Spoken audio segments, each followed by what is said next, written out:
जय श्री राधे। प्रिय मित्रों, वीडियो को शुरू करने से पहले आइए प्रभु का ध्यान करें और उनसे प्रार्थना करें कि जो भी भक्त आज इस दिव्य अमृतवाणी को सुन रहा है उनके जीवन में आपकी कृपा सदा बनी रहे और उनके सभी कष्ट दूर हों। चलिए बिना किसी विलंब के वीडियो को शुरू करते हैं।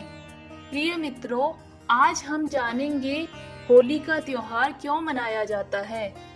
आप लोग जानते ही होंगे, सनातन धर्म में हर त्योहार की अपनी कहानी होती है। उसी प्रकार होलिका दहन की भी अपनी एक कहानी है। आइए सुनते हैं आगे। सनातन धर्म में फाल्गुन मास की पूर्णिमा तिथि को होली का त्योहार मनाया जाता है। मान्यता अनुसार होली की कथा दैत्यराज हिरण्यकश्यप और उनके पुत्र भक्त प्रहलाद से जुड़ी हुई है। महर्षि कश्यप की पत्नी दक्ष पुत्री दिति के गर्भ से 2 बालकों का जन्म हुआ। दिति के बड़े पुत्र का नाम हिरण्यकश्यप और छोटे पुत्र का नाम हिरण्याक्ष था। उनके दोनों ही पुत्र महाबलशाली और महापराक्रमी थे। दोनों भाइयों ने स्वर्गलोक में अपना अधिकार स्थापित किया हुआ था। एक समय जब हिरण्याक्ष ने पृथ्वी को पाताल में ले जाकर छुपा दिया, तब भगवान विष्णु ने वराह अवतार धारण करके हिरण्याक्ष का वध कर दिया। अपने प्रिय भाई का वध देखकर हिरण्यकश्यप बहुत दुखी होकर महेंद्राचल पर्वत पर जाकर ब्रह्मदेव को प्रसन्न करने के लिए तपस्या करने लगा। इसी बीच देवताओं ने उसके राज्य पर आक्रमण करके उसके राज्य को परास्त करके दैत्यों को राज्य विहीन कर दिया। सारे दैत्य पाताल में जाकर छुप गए। हिरण्यकश्यप के महल में उसकी पत्नी कयाधु ही शेष थी। कयाधु उस समय गर्भवती थी। देवराज इंद्र ने महल में जाकर उन्हें भी बंदी बना दिया और स्वर्ग की ओर ले जाने लगे। स्वर्ग के मार्ग में उन्हें महर्षि नारद मिलते हैं। वे देवराज इंद्र से कहते हैं, आप इन्हें कहाँ ले जा रहे हैं इस प्रकार बंदी बनाकर। यह सुनकर देवराज इंद्र कहते हैं, मैं महारानी कयाधु को बंदी बनाकर ले जा रहा हूँ, क्योंकि यह भी दैत्य के राज्य से हैं, तो इन्हें स्वतंत्र कैसे छोड़ सकते हैं। यह सुनकर महर्षि नारद कहते हैं, देवराज इंद्र, महारानी कयाधु के गर्भ में पल रही संतान आगे जाकर भगवान विष्णु की परम भक्त होगी, तो इन्हें छोड़ देने में ही भलाई है। महर्षि नारद की बात का मान रखते हुए देवराज इंद्र महारानी कयाधु को छोड़ देते हैं और अकेले ही वहां से चले जाते हैं। उसके पश्चात महर्षि नारद कयाधु को लेकर अपने आश्रम में चले जाते हैं और उनसे कहते हैं, पुत्री, जब तक तुम्हारे पति तपस्या से लौटते हैं तब तक तुम यहाँ सुख पूर्वक रह सकती हो। महारानी कयाधु आश्रम में रहकर महर्षि नारद जी के सुंदर प्रवचनों और मंत्रों का आनंद लेने लगी, जिसका प्रभाव उनके गर्भ में पल रहे शिशु पर भी पड़ता है। कुछ समय पश्चात कयाधु ने एक बालक को जन्म दिया, जिसका नाम प्रहलाद रखा गया। इधर हिरण्यकश्यप की तपस्या भी पूर्ण हो जाती है। उसकी तपस्या से प्रसन्न होकर ब्रह्मा जी ने प्रकट होकर कहा, वत्स हिरण्यकश्यप, मैं तुम्हारी तपस्या से प्रसन्न हुआ, मांगो क्या मांगना चाहते हो। अहंकारवश हिरण्यकश्यप अमृतत्व का वरदान मांगता है।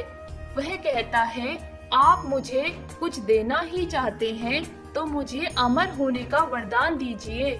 यह सुन ब्रह्मा जी कहते हैं, वत्स, यह तो सृष्टि के नियम के विपरीत होगा। मैं तुम्हें अमर होने का वरदान नहीं दे सकता, और कुछ मांगो। यह सुन हिरण्यकश्यप कहता है, आप मुझे ऐसा वर दीजिए, मैं ना दिन में मरूं ना ही रात में, ना मेरी मृत्यु अस्त्र से हो न शस्त्र से, ना मैं घर में मरूं ना घर के बाहर, ना मुझे कोई देवता मार सके, ना कोई दानव ना कोई मानव। यह सुन ब्रह्मा जी तथास्तु कहकर अंतर्ध्यान हो जाते हैं। ब्रह्मा जी से यह वरदान प्राप्त कर हिरण्यकश्यप अपने अहंकार वश तीनों लोकों पर अत्याचार करने लगा। कुछ समय पश्चात महारानी कयाधु भी पुत्र प्रहलाद को लेकर राजमहल में आ जाती हैं। भक्त प्रहलाद को शिक्षा दीक्षा ग्रहण करने के लिए दैत्य गुरु के पास भेज दिया गया। वे वहाँ भी विष्णु भगवान के नाम का जप करते थे। जब प्रहलाद के पिता हिरण्यकश्यप को यह बात पता लगी तो उसने क्रोधित होकर प्रहलाद को बुलाया और कहा, अपने पिता के शत्रु को भगवान मानता है, ऐसे शत्रु प्रेमी को तो मृत्यु दंड देना चाहिए।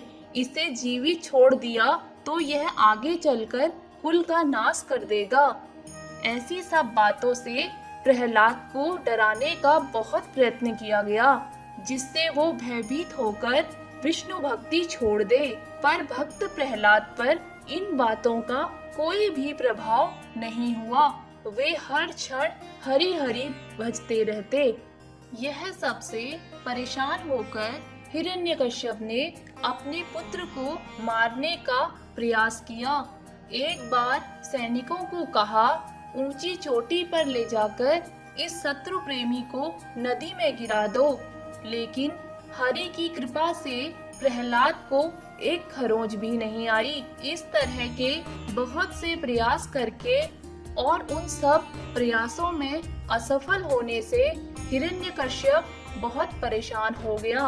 उसे परेशान देख उसकी बहन होलिका उसके पास आती है और कहती है, भैया आप परेशान क्यों होते हैं?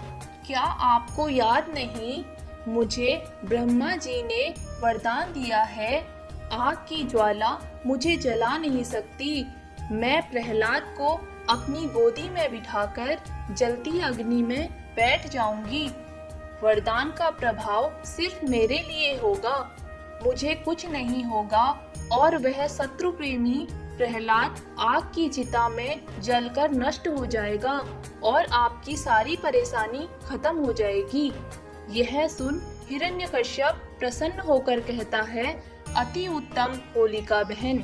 वह उसी समय सैनिकों को आदेश देता है, शीघ्र ही एक विशाल आग की चिता की व्यवस्था की जाए।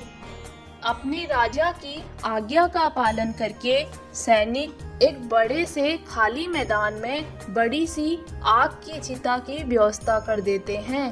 कुछ समय पश्चात होलिका और हिरण्यकश्यप भी वहां आ जाते हैं। होलिका अपने भाई से आज्ञा लेकर भक्त प्रहलाद को गोद में बिठाकर जलती हुई चिता में बैठ जाती है। भक्त प्रहलाद चिता में भी हरि नाम का जप कर रहे होते हैं। कुछ समय पश्चात होलिका चीखने लगती है क्योंकि उसे महसूस होता है वह आग में जल रही है। चीखते चिल्लाते वह कहती है, ब्रह्मा जी आपका वरदान झूठा है, आपने कहा था अग्नि मुझे जला नहीं सकती। यह सब सुन ब्रह्मा जी प्रकट हो जाते हैं और कहते हैं, तुमने मेरे वरदान का दुरुपयोग किया है, इस कारण यह वरदान विफल हो गया है। क्योंकि इस वरदान के साथ मैंने यह भी कहा था, यह वरदान तभी कार्य करेगा जब तुम इसका उपयोग अपनी रक्षा और जनहित के लिए करोगी, किंतु तुमने इस वरदान का उपयोग एक निर्दोष बालक को मारने के उद्देश्य से किया है। इस कारण मेरा वरदान विफल हो गया और तुम्हें अपने पाप का फल मिल रहा है। यह कर ब्रह्मदेव अंतर्ध्यान हो गए। धीरे धीरे अग्नि और तेज होने लगी और होलिका चीखने और तेज चिल्लाने लगी। बचाओ बचाओ कहकर मदद के लिए पुकारने लगी। हिरण्यकश्यप और उसके सैनिक भी देखते ही रह गए।